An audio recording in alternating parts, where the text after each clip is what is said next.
तो here is our exercise first. इसमें हमारा फर्स्ट क्वेश्चन का फर्स्ट पार्ट है। कहते हैं कि रिलेशन हमें दिया हुआ है सेट। मैंने यहाँ पे लिख दिया a is equal to 1 2 3 up to so on 13 14।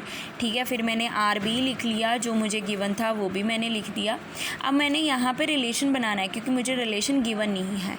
तो कैसे करते हैं, ये जो आपको सारी टर्म्स दी हैं, मतलब ये सारी आपको x की वैल्यू दी है, आपने x की वैल्यू यूज़ करके इसमें आपने y की वैल्यू निकालनी है, फिर आपके पास रिलेशन रेडी हो जाएगा।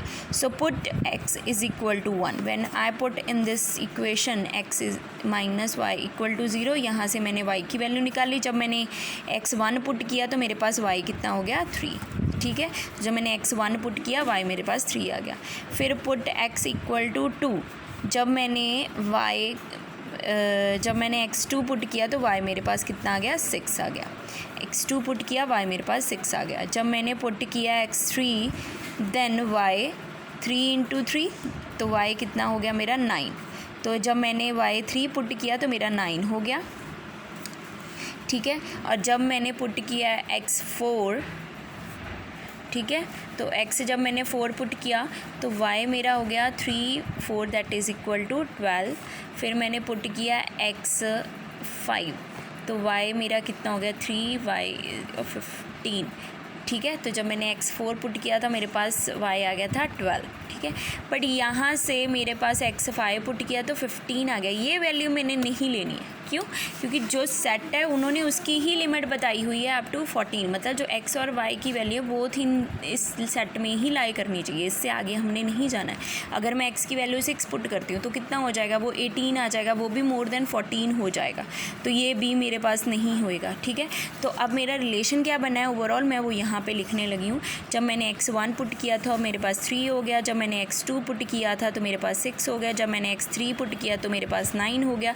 जब मैंने x4 पुट किया तो मेरे पास 12 हो गया। ठीक है, आई यू गेटिंग माई? ये हमारा रिलेशन रेडी हो गया। अब इसके ऊपर हमने डिसाइड करना है कि हमारा रिफ्लेक्सिव, सिमेट्रिक और ट्रांजिटिव है या नहीं है। तो अब मैंने यहाँ से स्टार्ट कर दिया। सो पहले मैं स्टार्ट करती हूँ यहाँ पे कि यहाँ पे 1 1 नहीं बिलोंग कर रहा है। ठीक है, 2 2 भी बिलोंग नहीं कर रहा है। So therefore it is not reflexive. ठीक है, यहाँ पे आप लिख भी सकते हो, we know that for reflexive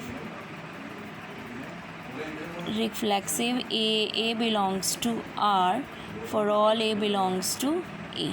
ठीक है, but A this one is not belongs to. ठीक है, उसके बाद ये था मेरा रिलेशन। ठीक है, ये मैं दोबारा यहाँ पे लिख लेती हूँ, 1 3, उसके बाद 2 6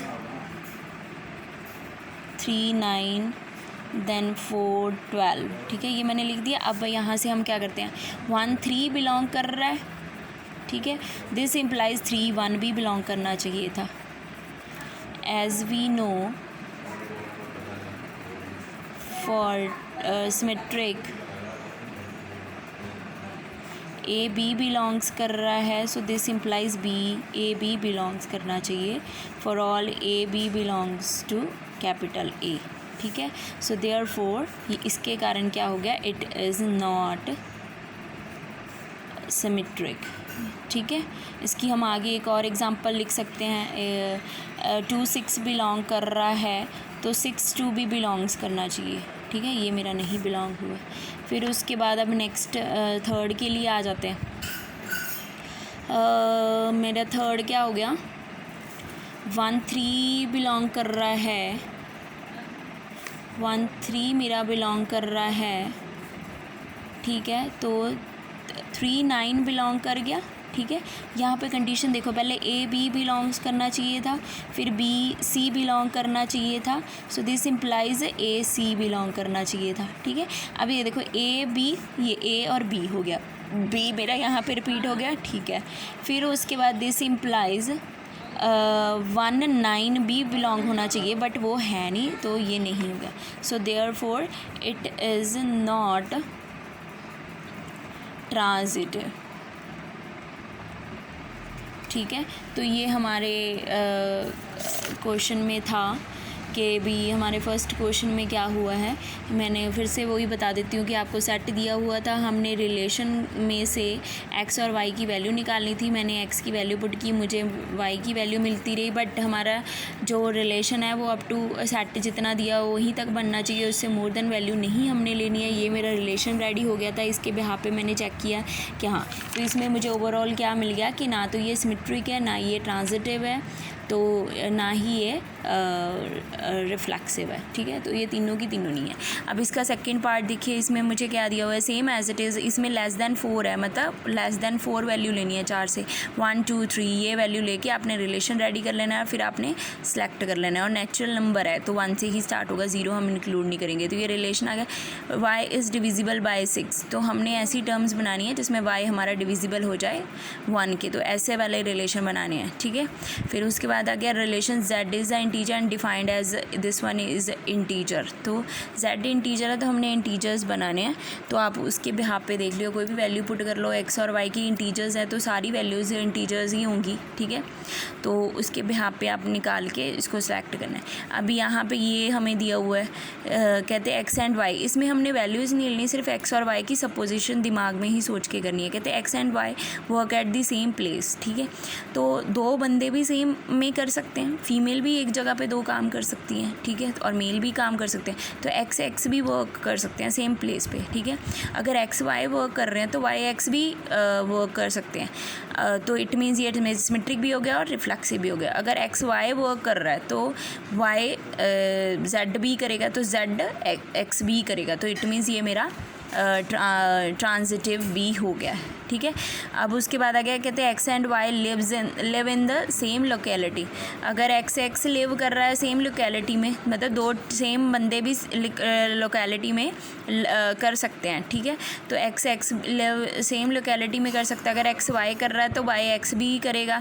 ठीक है, अगर x y कर रहा है y z भी करेगा, तो x z भी करेगा। तो इट मीन्स ये दोनों क्वेश्चन में हमें सिमेट्रिक, रिफ्लेक्सिव और ट्रांजिटिव मिल गए। ठीक है, कहते हैं x is exactly 7 centimetre taller than y, जो x है वो 7 सेंटीमीटर टॉलर है y से। तो अब इसमें ये रिफ्लेक्सिव नहीं होगा, क्योंकि 2 बंदे सेम कैसे हो सकते हैं, क्योंकि उन्होंने एक कंडीशन दी हुई है कि x ये है, तो 2 बंदे सेम में x कैसे हो सकता है। ठीक है, क्योंकि जब उन्होंने x को सिलेक्ट ही कर लिया, तो ये रिफ्लेक्सिव नहीं है। हाँ, ये सिमेट्रिक हो जाएगा, अगर x y से है तो y भी हो सकता है। ठीक है, तो उसके बाद अगर x y के है, y z के होगा, z x के होगा, तो सिमेट्रिक और ट्रांजिटिव ये पॉसिबिलिटी है। तो चेक कर लेना इसको अच्छे से। Same as it is x is the wife of y, तो 2 बंदे सेम बंदे दूसरे की वाइफ नहीं हो सकते। ठीक है, अगर x y की वाइफ है तो how is it possible y is wife of x। ठीक है, तो मेरे हिसाब से ये सिमेट्रिक भी होगा। ठीक है, तो ये सेम वे में ऐसे ही करना है। तो आप इसको ट्राई करो, जितने भी क्वेश्चंस इसके कर सकते हो। अगर आपको कोई भी प्रॉब्लम आती है तो you may ask, try to solve the exercise 1.1, it's too easy. सारी क्वेश्चनिंग ही आपको डिपेंड करती है रिफ्लेक्सिव, ट्रांजिटिव और सिमेट्री में। हाँ, एक और चीज़ मैंने बतानी थी कि अगर आपको क्वेश्चन आ जाए कि इक्विवेलेंस रिलेशन कैसे होगा, जैसे ये है। ठीक है, इसमें आपने तीनों कंडीशन पहले डेफिनेशन के अकॉर्डिंग 1 बाय 1 सारी सॉल्व करनी है। जब ये पूरी हो जाएंगी फिर आपने लिख देना कि ये आपका वो है इक्विवेलेंस रिलेशन है। ठीक है, तो ये भी उसका ध्यान रखना है। तो try to solve this fully exercise on your notebook. If you have any kind of problem then you may ask. Thank you, have a nice day.